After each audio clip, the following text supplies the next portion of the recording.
ओम सजात्म स्वरूप परम गुरु शुद्ध चैतन्य स्वामी ने नमः। वैराग्य की वर्षा में नहाते हुए स्वरूप रमणद का आनंद लेने का प्रयास और पुरुषार्थ करते हुए जो चिंता से हटकर चिंतन में लगता है, स्वरूप चिंतन में लगता है और छठे गुण स्थानक तक पहुंचकर एकमात्र आत्मा का चिंतन करते करते अपने चितवन में रमणता करता है और ऐसा जीव ही संपूर्णतः ममता से रहित होता है और ऐसे ममता से रहित होना ही परम तत्व है। ममता रहित होना ही परम सुख है और ऐसे ममता रहित भाव ही मोक्ष का श्रेष्ठ बीज है। ऐसा बुद्धिमानों ने, यानी कौन से बुद्धिमान? जिन्होंने अपनी आत्मा का स्वसंवेदन प्रत्यक्ष अनुभव कर लिया है, उन्हें ही बुद्धिमान कहा। बाकी सारे अज्ञानी, चाहे डॉक्टर हो, विद्वान हो, पंडित हो, कोई भी हो। तो ऐसे भाव मोक्ष का श्रेष्ठ बीज चौथे गुण स्थानक में पड़ता है और 13वें गुण स्थानक में फलित होता है, उसकी फल की प्राप्ति होती है। यदि शरीर के साथ संबंध हो तो दुख अथवा मृत्यु उपस्थित होने पर विद्वान पुरुषों को शोक नहीं करना चाहिए, क्योंकि वह शरीर इन दोनों यानी दुख एवं मृत्यु इनकी जन्मभूमि है, अर्थात इन दोनों का शरीर के साथ अविनाभाव संबंध है। इसलिए निरंतर उस आत्मस्वरूप का विचार करना चाहिए जिसके द्वारा भविष्य में प्राय संभवतः सांसारिक दुख देने वाले इस शरीर की उत्पत्ति की पुनः संभावना ही न रहे, जो निरंतर दुख एवं मृत्यु को ओर ले जाता है। इसलिए निरंतर आत्मस्वरूप का विचार और आत्मरमणता का निरंतर हमें प्रयास और पुरुषार्थ करना चाहिए। रोग से पीड़ित लकड़ी, मुष्टि आदि द्वारा प्रहार किया हुआ, रस्सी आदि से बंधा हुआ अपने आत्मा का स्मरण करते हुए दुखी नहीं होता। यानी कोई जीव रोग से पीड़ित है, लकड़ी, मुष्टि आदि द्वारा उस पर प्रहार किया जा रहा है, जिसे हम मारकूट कहते हैं। रस्सी आदि से बंधा हुआ है, किसी ने उसे बांध दिया है। ऐसा जीव यदि अपने आत्मा का स्मरण करे, यानी भेद ज्ञान और भेद विज्ञान करे कि यह मेरा स्वरूप, न मैं रोग से पीड़ित हूँ, न कोई मुझे मार बचा सकता है, न मैं मुझे बांध और छोड़ सकता है, छुड़ा सकता है। ऐसे भेद ज्ञान के आधार पर जो अपनी आत्मा का स्मरण करे, वह दुख होते हुए भी दुखी नहीं होगा और सुख होते हुए भी बाहर का अपने को सुखी नहीं मानेगा, क्योंकि बाहर के सुख और दुख जो एक मात्र भ्रांति का विषय है, जो अनादि से हमें भटका रहे हैं, तो वहां से दृष्टि हटाकर निरंतर स्वरूप रमणता का ही प्रयास और पुरुषार्थ करेगा। क्योंकि अपने आत्मा के चिंतन से क्षुधा द्वारा, शीत द्वारा, पवन द्वारा, तुषा द्वारा या ताप द्वारा किसी भी के भी द्वारा दिया हुआ यह दुख उसे दुख नहीं लगता और इस वजह से वह दुखी नहीं होता।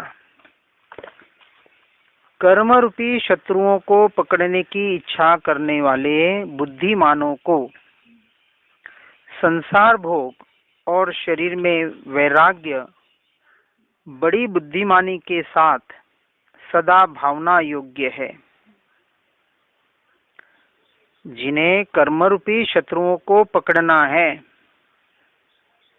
उन शत्रुओं से छुटकारा पाना है, उनसे सदैव के लिए छूटना है, उन्हें इन सारे भोगों से और शरीर में वैराग्य रूप को धारण करने के बुद्धिमानी को अपने जीवन में भाना होगा, यानी वहां से छूटने का प्रबल प्रयास और पुरुषार्थ करना होगा। भावना भाने का मतलब ये नहीं है कि सिर्फ भावना भाते रहो और फिर बाहर जैसे है वैसे विचरते रहो, कि आधे घंटे के लिए भावना भाली, कुछ सामायिक प्रतिक्रमण आदि क्रियाएं कर ली, फिर संसार में जैसे थे वैसे के वैसे। उसे अभी साधना की खबर ही नहीं है। साधना विषय वस्तुओं से, संसार भोगों से छूटने के लिए है और वैराग्य औदासीन्य वृत्ति की वृद्धि करने के लिए होती है और इनके द्वारा आत्मरमणता का प्रबल पुरुषार्थ हो, उसके लक्ष्य से की हुई साधना यही वास्तविक संवर निर्जरा का कारण बनकर मोक्ष मार्ग की ओर ले जाती है, इसके अलावा नहीं। जैसे बंदर एक कंकड़ के लगने से रोने लग जाता है, वैसे ही यह भी एक अंग अशक्त हो जाए तो वहां रोने लग जाता है, यह मेरा और मैं इसका, यह मुझे क्या हो गया। इस प्रकार झूठी ऐसे जड़ों की सेवा से अपने आप को सुखी मानता है, उस जड़ की सेवा में सुख मानता है, चाहे इस शरीर की हो या अन्य शरीरों की हो। सेवा नहीं करना ऐसी बात नहीं कह रहे हैं, लेकिन उस सेवा को धर्म मान लेना, धर्म बुद्धि यदि वहां स्थापित कर रहा है कि मैं किसी की सेवा कर सकता हूं, मैं किसी का भला बुरा कर सकता हूं, यह जो मैं मेरे पने की परद्रव्य पर भावों में मान्यता है, और मान्यता का मतलब श्रद्धान का विषय, भीतर क्रिया कार्य का नहीं। क्रिया बाहर से जो भी होती रहे, यदि मान्यता सम्यक है, श्रद्धान सम्यक है, तो वो क्रिया अनंतानुबंधी कर्म का कारण नहीं बनती। अनंत का अनुबंध कराने वाली एक ख्याल आया था आज सवेरे कि अनंत क्यों कहा, क्योंकि जब तक सम्यक दर्शन जीव के पर्याय में प्रकट नहीं होता है, तब तक यह जो अनंत काल से अनंत भव भ्रमण कर रहा है, जहां जहां उसने मैं मेरापना किया था, वो मैं मेरापना अभी भी उसका वहां साथ में उसका कर्म बंध चल रहा है। और जैसे ही वहां उसने ब्रेक कर लिया, भेद ज्ञान भेद विज्ञान कर लिया, यह मेरा स्वरूप नहीं है, तो भूतकाल में किए हुए पापों से भी वहां छुटकारा हो गया।